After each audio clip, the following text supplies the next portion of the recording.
Beautiful boxing fans, if there's one thing that you should know about me by now from all the videos that I post, is that I am more than happy to admit when I'm wrong. No question about it. And let me tell you this, I have absolutely no problem to admit that I was wrong about Jaron Boots Ennis, the phenom. Listen, I never ever said that the man was not a good fighter. I've always said the man was exceptional. The man, he got everything it takes to become the true pound for pound king in the future. But one thing that I criticized Jaron Boots Ennis about was the Virgil Ortiz fight. I want to see the fight so bad that from the narrative that's been going on, I was like, you know what, I don't think that Boots wants this fight. I think that Boots is avoiding this fight. But one of you beautiful people actually brought this to my attention. You guys were like, well, why aren't you, if you have a problem with Boots having a warm-up fight at 154 versus Uwais Lima, then why didn't you have a problem with Virgil Ortiz having 2 warm-up fights? And listen. Hey, like I said, I apologize. I was wrong. I completely forgot that Virgil Ortiz had 2 warm-up fights before coming to 154. When I was making the video, I thought that Virgil went from the health condition that he had and jumped to the Bohachuk fight. But, listen, like I said, I gotta be honest. So Jaron Boots Ennis, I owe you an apology, great sir. And let me say this. If you go back into my video criticizing Jaron Boots Ennis, like I said, I started the video by saying this. Jaron Boots Ennis is a generational talent, no question. But he don't want that Virgil fight. But now, not only was I wrong about the Virgil situation, but the man also just came out and said that he signed his part to Matchroom, that he accepted the Virgil fight at the beginning of next year. Okay. You know what that tells me?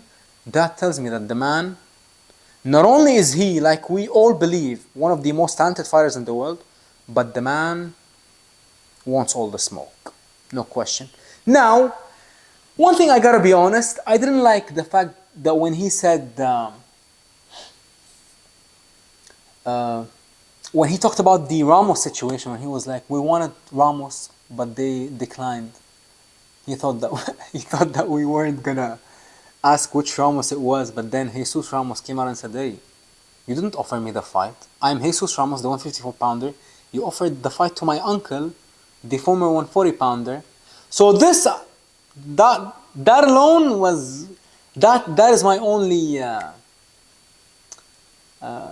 thing about Jaron. But I can't also blame him, because he's not the one that's sending the contracts. The person who's sending the contracts is Eddie Hearn and Matchroom Boxing. So we can't really blame Jaron for sending I mean, yes, he does have the final say. No question. He is the one in control. He is the one in charge. But at the same time,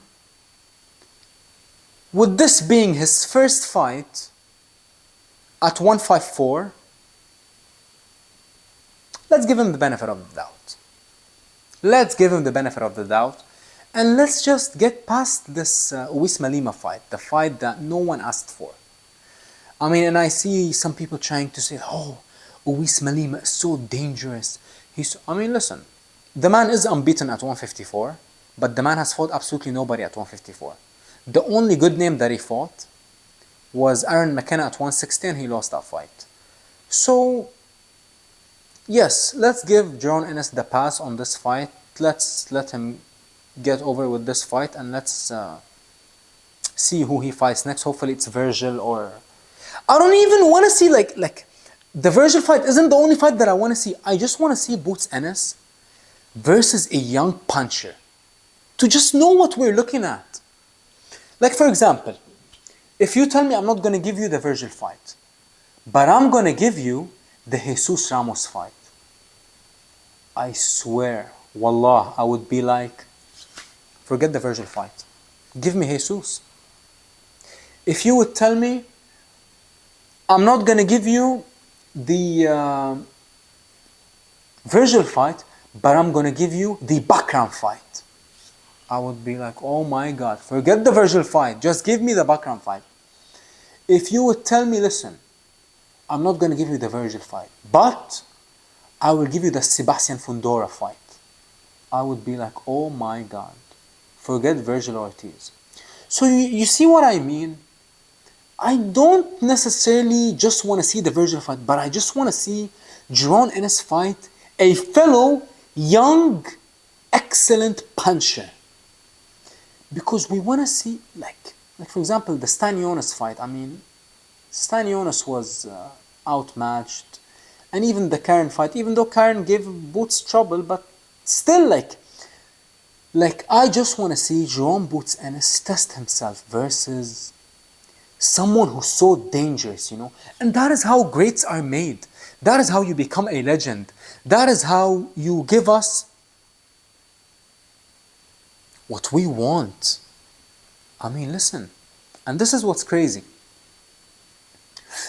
This is the thing about Jaron Boots Ennis. The man is so talented, and the man is so good, and the man is so violent, the man is so dynamic, that he might just beat all of these guys that I mentioned. But we can't assume that he's going to beat them. We gotta see it.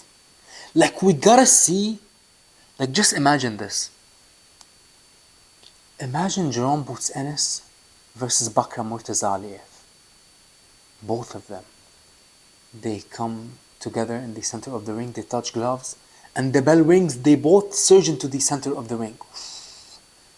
What type of fight would that be? That would be an insane fight. A Chechen monster, the boogeyman of boxing, going up against the flashy, brash, young, violent, dynamic fighter, former unified champion. Like, this is the only thing that we want from Jaron. We don't necessarily just want the Virgil fight.